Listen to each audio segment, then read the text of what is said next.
राष्ट्रवादी काँग्रेस पार्टीचे राष्ट्रीय अध्यक्ष तथा महाराष्ट्र राज्याचे उपमुख्यमंत्री स्वर्गीय श्री अजितदादा पवार यांचे विमान अपघातात झालेले आकस्मिक निधन ही घटना संपूर्ण देशासह महाराष्ट्राच्या राजकीय सामाजिक जीवनासाठी मोठा आघात ठरली आहे। त्यांच्या निधनाने राज्याने एक धडाडीचं, निर्भीड व लोकाभिमुख नेतृत्व गमावलं। सर्वसामान्य जनतेत शोककळा पसरली आहे। स्वर्गीय अजितदादा पवार हे सामान्य माणसाच्या प्रश्नांसाठी सदैव झटणारे, निर्णयक्षम व स्पष्ट वक्ते नेते म्हणून ओळखले जात होते।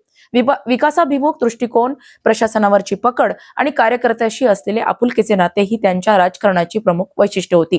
त्यांच्या अचानक जाण्याने केवळ राष्ट्रवादी काँग्रेसच नव्हे तर संपूर्ण महाराष्ट्राच्या राजकारणात मोठी पोकळी निर्माण झाली आहे।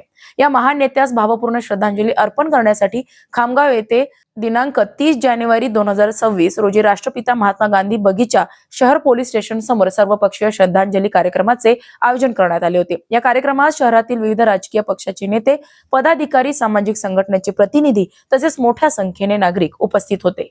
कार्यक्रमाच्या प्रारंभी स्वर्गीय अजितदादा पवार यांच्या प्रतिमेस पुष्पहार अर्पण करून 2 मिनिटांचे मौन पाळण्यात आले। यावेळी उपस्थित सर्वपक्षीय नेत्यांनी आपल्या भाषणातून अजितदादांच्या आठवणींना उजाळा दिला।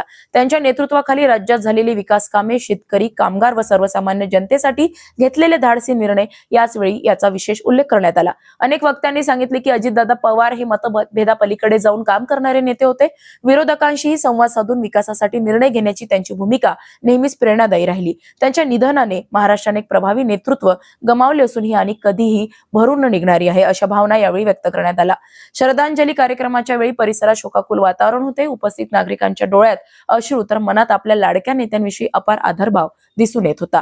कार्यक्रमाच्या शेवटी स्वर्गीय अजितदादा पवार यांना श्रद्धांजली अर्पण करत त्यांच्या आत्म्यास शांती लाभो अशी सामूहिक प्रार्थना करण्यात आली। या श्रद्धांजली कार्यक्रमात सर्व राजकीय पक्ष, सर्व सामाजिक संघटना तसेच समस्त खामगावकर नागरिक शोकाकुल मनाने सहभागी झाले होते। खामगाव शहराने एकत्र येत पक्षभेद विसरून आपल्या नेत्याला अखेरचा मान दिला हे या कार्यक्रमाचं वैशिष्ट्य ठरलं। अशाच महत्त्वपूर्ण बातम्यांच्या अपडेटसाठी अजिंक्य भारत न्यूजच्या पेजला फॉलो करा आणि सबस्क्राइब करा। Thank you for watching.